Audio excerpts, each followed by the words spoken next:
লাবু ও মিমি ভোরে ঘুম থেকে উঠে দেখে জানালার বাইরে পাখির ডাক আর আলো ঝলমল করছে। তারা রঙিন জামা পরে ফুলের বাগানের দিকে হাঁটতে থাকে। চারপাশে শিমুল আর পলাশ ফুল ফুটে আছে। মিমি প্রজাপতির পেছনে দৌড়ায়। লাবু হাসতে হাসতে বলে, ওকে ধরতে পারবি না। গাছের নিচে বসে তারা পাখির গান শোনে। মিমি বলে, এই গানটা যেন বসন্তের সুর।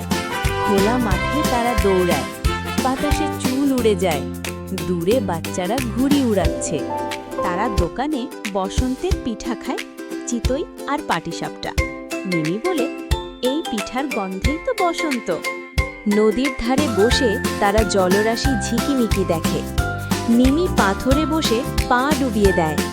মিমি ফুল তুলতে যায়, লাবু থামায়। ফুলকে দেখো, ছিল না, ও তো প্রকৃতির হাসি।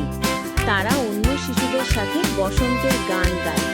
ফুল ফুটেছে, রং ছড়িয়েছে, বসন্ত এসেছে হেসে। সূর্য ঢলে পড়েছে, তারা বাড়ি ফেরে। মিমি বলে, আজকের দিনটা ছিল রঙিন গল্পের মতো।